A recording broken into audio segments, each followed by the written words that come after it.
Toll भरण्यासाठी जाणारा वेळ आणि त्यातून होणारी वाहतूक कोंडी यावर उपाय म्हणून फास्टॅगची सुविधा आणण्यात आली। आजवर वारंवार या व्यवस्थेत बदल करून देखील टोल नाक्यांवर लागणाऱ्या वाहनांच्या लांबच लांब रांगा कमी होताना दिसत नाहीत। तसेच टोल व्यवहारांमध्ये जास्त पारदर्शकता यावी, ग्राहक आणि सरकारची फसवणूक कमी व्हावी यासाठी हे नवीन नियम लागू केलेत। 17 फेब्रुवारीपासून फास्टॅगसाठी नवीन नियम लागू झालेले आहेत।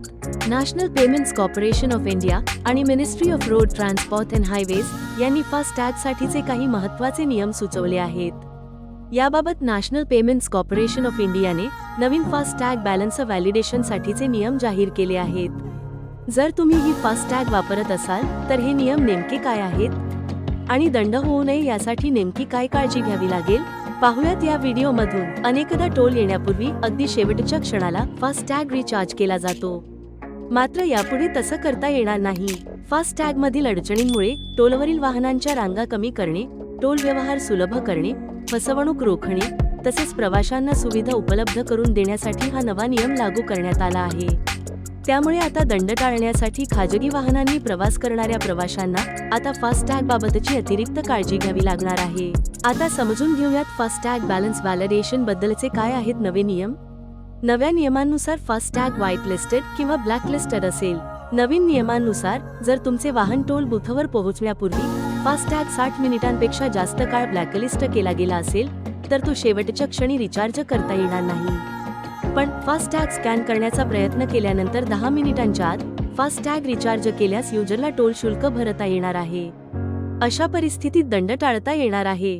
नव्या नियमांतर्गत तुमची गाडी टोल पार करण्याच्या 60 मिनिटं आधी आणि टोल पार केल्याच्या 10 मिनिटांनंतर पर्यंत फास्टॅग ब्लॅकलिस्टेड, हॉटलिस्टेड किंवा त्यामध्ये कमी बॅलन्स असेल तर ट्रान्झॅक्शन कॅन्सल केला जाईल, म्हणजे टोलचा पेमेंट होऊ शकणार नाही। अशा वेळी पेमेंटला सिस्टममधून सिस्टम एरर कोड 176 दाखवून रद्द केलं जाईल आणि युजरकडून फाईन म्हणून टोल शुल्काच्या दुप्पट रक्कम आकारली जाईल। याचबरोबर नवीन नियमांतर्गत फास्टॅगच्या वार्षिक आणि लाईफटाईम पासची देखील तरतूद केली आहे। आता समजून घेऊयात तुमच्या गाडीचा फास्टॅग केव्हा ब्लॅकलिस्टेड होईल।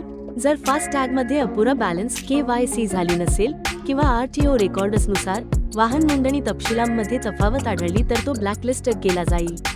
फास्टॅग युजर्सनी दंड टाळण्यासाठी काय करावे?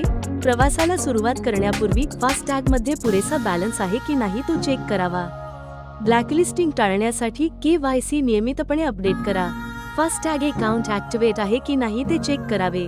या सर्व गोष्टींची काळजी घेतल्यास वाहन चालकांना अनावश्यक दंड टाळता येणार आहे। अनेकदा टोल येण्यापूर्वी अगदी शेवटच्या क्षणाला फास्टॅग रिचार्ज केला जातो, मात्र यापुढे तसं करता येणार नाही। दंड टाळण्यासाठी नियमितपणे आपला फास्टॅग अकाउंट चेक करत जा। जर तुम्हाला ही माहिती आवडली असेल तर सबस्क्राइब करायला आणि शेअर करायला विसरू नका। धन्यवाद।